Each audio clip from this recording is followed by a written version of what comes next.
it on the floor or we'll stand. Maybe would it be easier if I... We're very grateful to have Pacific Time artist Simone Gad performance. She is.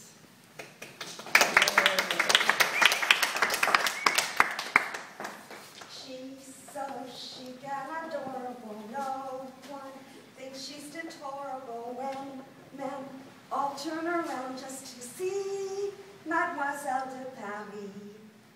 You bet girls get a kick from her, learn each cute little trick from her. In their hearts they would all like to be Mademoiselle de Paris. Ooh la la, ah oui oui. She's the spirit of spring in Paris. Ooh la la, ah oui oui. Mademoiselle, Mademoiselle de Paris. Paris? Well, my parents were Holocaust survivors from Poland. My father, Camille, also known as Robert, was a survivor of the Łódź ghetto and Auschwitz. And my mother, Basia, also known as Betty, was a survivor of Leipheim forced labor camp and Bergen-Belsen concentration camp. My father's Polish family who lived in Łódź, part of them, some of them went to Brussels, Belgium, and my namesake, Sidonie, was born in 1926 and then grew up in Brussels. There was a Polish Jewish agent, Nazi agent by the name of Jacques, who was rounding up people to be put in the concentration camps. And my cousin Sidonie, well, my namesake, borrowed a coat from a girlfriend to go to a party, and she failed to give the coat back.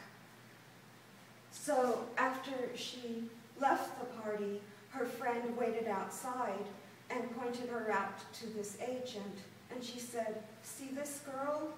She's a Jew."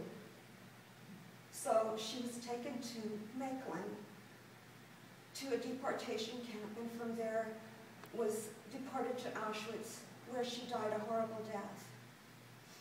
My parents met in a displaced persons camp when Bergen-Belsen was razed to the ground. Then it was built up into a displaced persons location.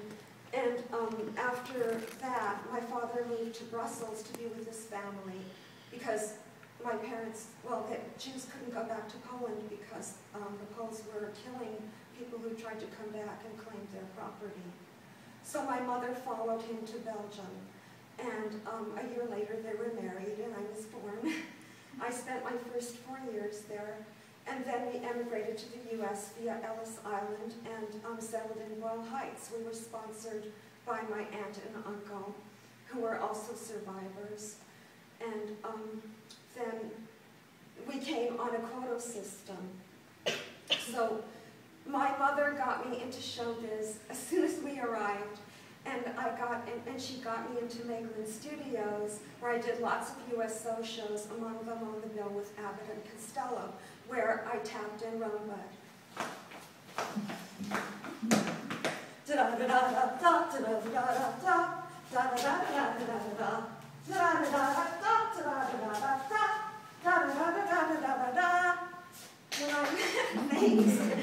When I was 9, my singing and piano teacher, Bill Lockwood, told my mother that he wanted to put me on the Rocket to Stardom Bob and Betty Eagle Oldsmobile Talent Scout show.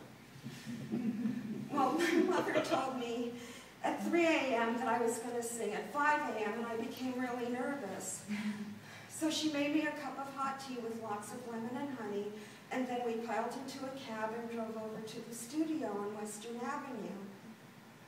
Well, I got on stage, and there was a camera trained on me, like the crosshairs of a sniper's rifle. I started to sing my little French song, but I gagged throughout the whole song. Someone won a trophy, but it wasn't me. I spoke to a childhood friend, my friend Rita, recently on the telephone, and I told her the story, and she remembered, she saw it, and she said, Yes, but your mother was also on that show, and she sang a song in her heavy Polish accent, and it was really horrible. And I completely blocked it out. So when I was 12, I had to sing on Rocket to Stardom again, but this time I was ready, and I won the trophy.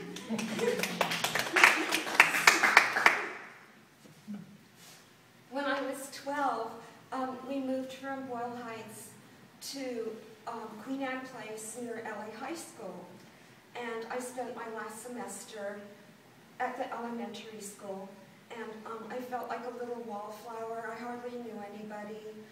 And my favorite thing to do was painting class.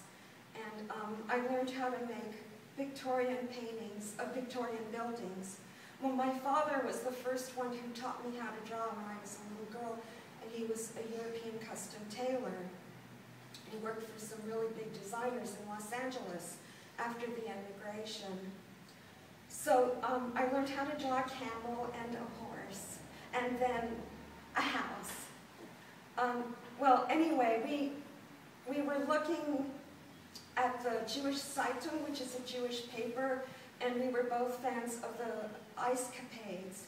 So my father decided to enter us into a contest, a drawing contest, to win tickets to see a performance. And it was a special performance. So anyway, we got our little drawing boards, and we filled it in. And my father said, "Simone, that's horrible. Look at the bold colors that you're putting on here. It's terrible. It's so bright, it's so dark, and so heavy. Look at mine. It's light, it's beautiful, it's gray, it's pink, it's pastel-y. You should do it like this, not the way you're doing it." Well, who won the trophy? No. Who won the contest? I did. And my father's relationship with me started going down the toilet. But before that, we had a good relationship. And we'd go to the movies. He was my movie buddy. And we'd go to the Brooklyn Theater on Brooklyn Avenue above Soto. But first, we'd go to the barber shop. We'd get a haircut, and it was an old-fashioned barber shop from the early 50s with a huge barber pole that looked like a swirling candy cane. And then after the movies, we'd go to Cantor Brothers to buy all this Jewish deli, Polish Jewish dishes, and to take home with us. And my father would buy corned beef, pastrami, of course, chopped liver, knishes, sour pickles, Greek olives, sauerkraut,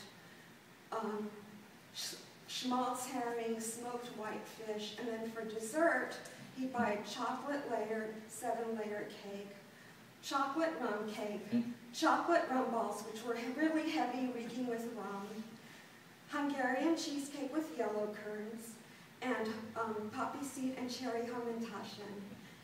Then we'd take a walk towards our little bungalow on Folsom, but we'd stop at the corner of Soto and Brooklyn at the Curry's ice cream store and buy an ice cream cone. And my favorite was pistachio. I can still taste the flavor. It was so yummy. Well, anyway, one weekend when we were doing all of that, afterwards we started walking back and we stopped by a Mexican family's home, and they had these really nice Cocker Spaniel puppies that they were giving away. I asked my father if I could have one, and to my surprise he said yes. So I picked one out, and I didn't know what sex it was, and of course he wasn't going to tell me. So I named my puppy Teddy Queenie to cover all the bases. So as soon as we got home, my mother took a look at the puppy and she swore at my father in Polish. And then she placed Teddy Queenie on a paper, like newspaper, by the porch near the stairs, and she wouldn't let my little puppy sleep with me. So Teddy Queenie cried all night, and so did I. And the next morning, I had to go to school, so my father walked me to Breed Street Nursery School, which is across the street from the Breed Street Temple. And then after school, he started walking me back. And then when we got to the lawn, I started calling out